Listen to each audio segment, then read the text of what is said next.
Begini sama orang Salafi Wahabi, jangan bilang Allah itu punya tangan. Ilahiyat laka aidina, kata mereka begitu. Jangan bilang Allah itu bertempat di atas langit. Itu ada pertanyaan itu di hadis Sahih Bukhari, aina Allah? Iya, aina itu maknanya bisa ya dulu alal makan, bisa ya dulu alal makanah. Bisa jadi tempat, bisa jadi kedudukan. Sama. Assalamualaikum warahmatullahi wabarakatuh. Alhamdulillah, wassalatu wassalamu ala rasulillah wa ala alihi wa sahbihi wa man walah, amma ba'du. Baik, teman-teman semuanya rahimani wa rahimakumullah. Di video kali ini kita akan sedikit meluruskan syubhat bagi sebagian kaum muslimin yang mereka mengingkari ketinggian Allah Subhanahu wa taala di atas langit. Jadi mereka membawakan syubhat yang mereka sandarkan kepada sahabat Ali bin Abi Thalib yang berbunyi annallaha kana wala makana wa wal ana ala ma kana. Jadi Allah Subhanahu wa taala itu ada, ya, tapi tidak bertempat. Dan dia sekarang ada seperti semula.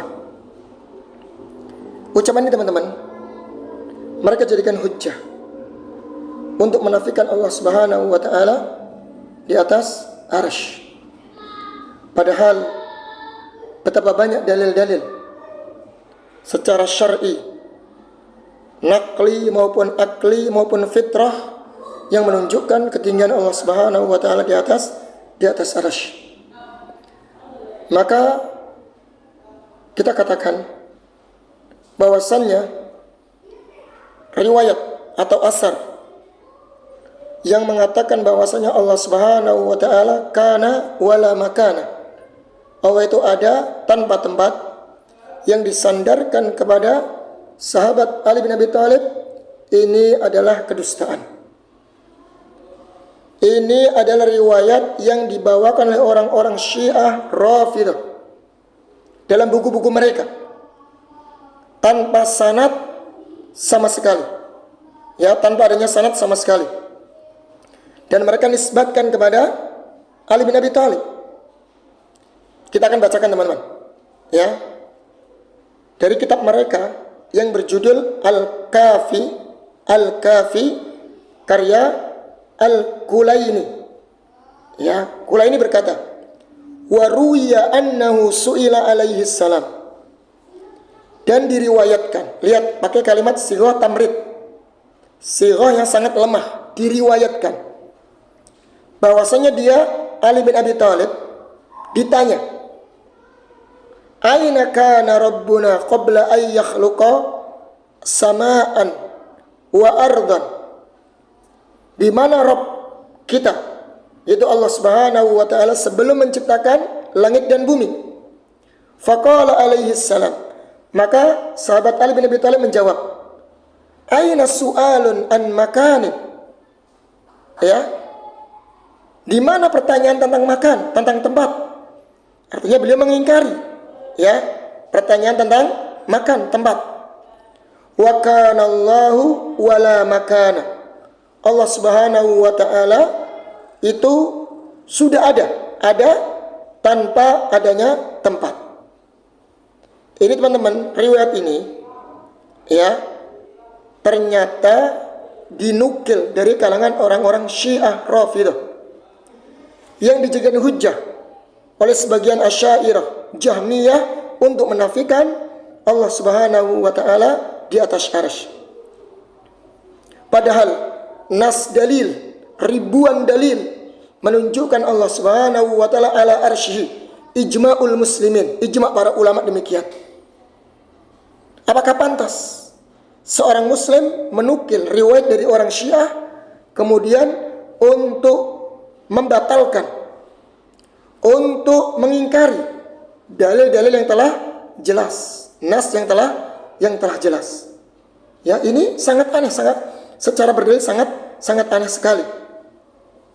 Ya, sangat aneh sekali.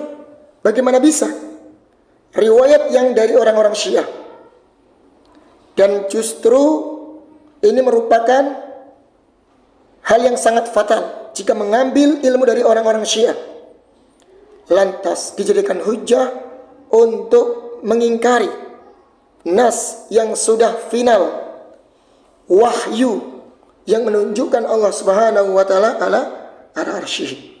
Afala taqilun? Apakah kita tidak berakal? Apakah tidak berakal? Ya? Apakah kita tidak menggunakan akal kita dengan sehat? Ya, riwayat yang jelas dari orang Syiah, lantas kita jadikan hujjah untuk mengingkari dalil yang telah jelas akan ketinggian Allah Subhanahu wa taala. Dan ingat teman-teman,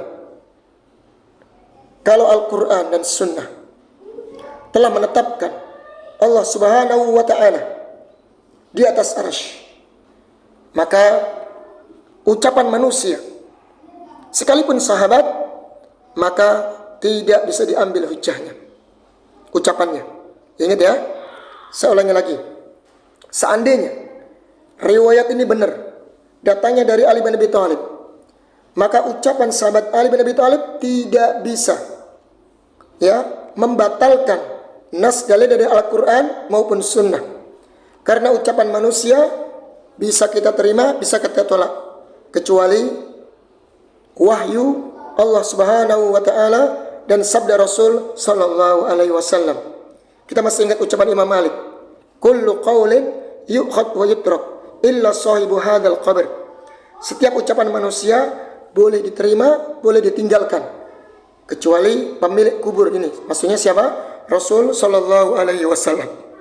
Itu kalau seandainya ucapan sahabat Ali bin Abi Thalib benar mengatakan demikian, maka tentu tidak bisa kita terima karena bertentangan dengan nas, wahyu, dalil Al-Quran maupun Sunnah. Baik teman-teman, kita akan dengarkan penjelasan dari Syekh, dari Ustadz Adasman Ma'ali terkait syubhat yang dilontarkan oleh sebagian kaum muslimin tentang ucapan yang disandarkan kepada Ali bin Abi Thalib. Kita simak bersama-sama. Kalimat ini Allah ada tempat-tempat hadis bukan? Hadis.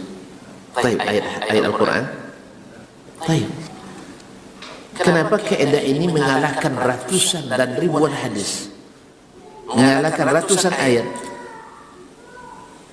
Berarti mana yang lebih hebat? Kaidah ini atau Al-Quran dan hadis? Jadi yang pertama melihat langsung. Yang kedua melihat yang sama dengannya. Allah tak ada yang sama dengannya. Tak ada yang sama dengannya. Berarti bisa pakai analogi di sini? Tidak bisa. Maka kalau dikatakan Allah seperti ini, kalau seperti itu berarti begini. Tidak masuk. Ini analoginya ke makhluk. Pasti ke makhluk. Kalau dia botolnya di atas, berarti dia menempel di meja. Kalau Allah bersama di aras, berarti nempel di aras. Di mana dapat istilah ini? Analogi qiyas. Batil tak qiyas ini? Maka hasilnya batil. Akhirnya hasilnya apa? Allah tak mungkin di atas. Betul kan? Maka batil hasilnya. Karena qiyasnya batil. Qiyas ma'al farid. Tidak berlaku qiyas seperti ini kawan. Makanya orang yang menolak menetapkan sifat-sifat Allah dalam Quran dan hadis pasti melalui fase tasbih dulu. Pasti melalui fase tasbih dulu. Mereka ingin mentazih. Kemudian kita katakan mana yang lebih paham mentazih, menyucikan Allah? Allah sendiri atau Rasulnya? Saya ulang lagi, kita akan menolak sifat Allah karena alasan untuk menyucikan Allah dari menyerupai makhluk. Mana yang lebih fasih menjelaskan itu? Allah sendiri dan Rasulnya atau kita? Masih belum seragam. Saya tidak maksa. Allah lebih paham bagaimana dia menyucikan dirinya. Allah lebih tahu bagaimana dia menyucikan dirinya. Rasulullah SAW lebih tahu bagaimana menyucikan Rabbnya.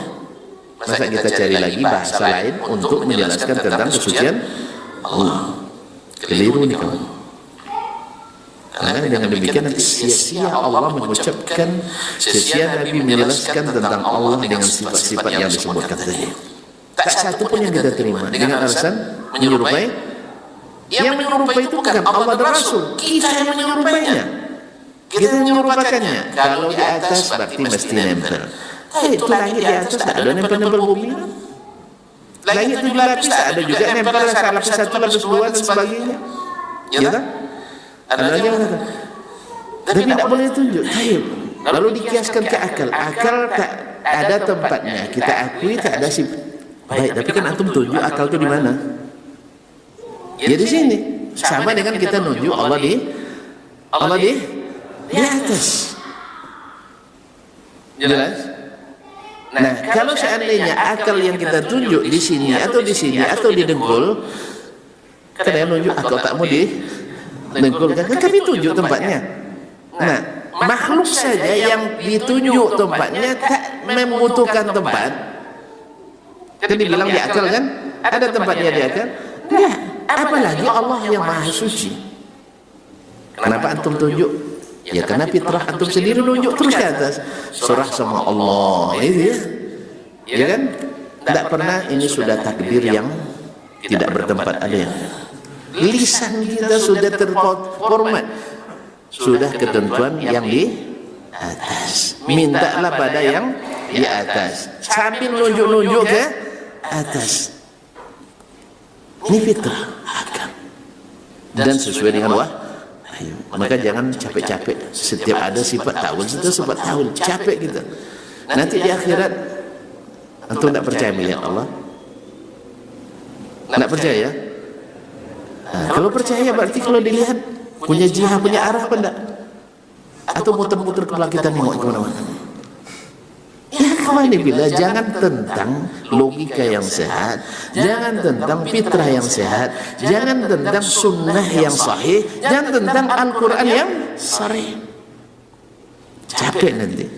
Dan ini sudah ijma' di kalangan sahabat dulu, dan diajarkan oleh Nabi SAW dengan lisanun Arabiyyin mubin. Dan tidak ada mereka yang mempermasalahkan, menanya, ini tidak tasbih ya Rasulullah itu ya? Tak ada yang nanya kayak gitu. Makanya Imam Malik ketika ditanya, gemetar dia, marah besar dia. Bukan karena dia tidak paham maknanya. Sebagian bilang sahabat tidak paham maknanya, berarti sahabat tidak pandai bahasa Arab. Lebih pandai kita bahasa Arab dari sahabat. Oleh itu kaum muslimin mohon maaf. Tentu agak panas sampai kenapa? Ada hasil. Kaum muslimin dan muslimat dirahmati Allah SWT. Jadi harus kita tahu posisi Nabi menjelaskan. Berarti semua yang harus diyakini sudah jelas. Nah yang ketiga, cara mengetahui yang benar. Yang pertama tadi melihat langsung, yang kedua melihat yang sepadan atau mirip, berlaku kias dalamnya. Untuk tentang Allah berlaku kias, tak mungkin berlaku. Nah setiap orang yang berkiaskan pasti keliru. Nah sekarang kita menolak sifat-sifat Allah gara-gara kias. Kalau begini mesti begitu. Itu kiasnya kemana? Ke makhluk semua. Maka sadari itu kaum muslimin dan muslimat. Jangan kiaskan Allah dengan makhluknya. Lihat tidak mungkin. Melihat yang sepadan tidak ada. Maka cara yang ketiga adalah bil khabarin sadiq atau bil khabaril haq. Berita yang hak. Berita yang hak itu hanya dalam Islam itu hanya satu dari Allah saja, baik berupa Al-Quran maupun sunnah. Atau yang memang sesuatu yang tapi Allah kan tidak bisa dilihat dong. Kan ada yang bilangnya qawati'ul aqliyah, hukum-hukum akal yang pasti. Hukum akal yang pasti. Subhanallah, akal kita lebih hebat dari wahyu Allah SWT. Allah tidak pasti, kita bilang kita pasti. Kalau memang pasti, kenapa juga terjadi khilaf di antara orang-orang berakal? Di antara orang berakal itu banyak khilafnya. Oleh sampai-sampai ada yang mengatakan Allah ada tanpa tempat. Ini kalimat ini Allah ada tanpa tempat. Hadis bukan? Hadis. Baik, ayat Al-Quran. Baik. Kenapa kaidah ini mengalahkan ratusan dan ribuan hadis? Mengalahkan ratusan ayat. Berarti mana yang lebih hebat? Kaidah ini atau Al-Quran dan hadis? Betul?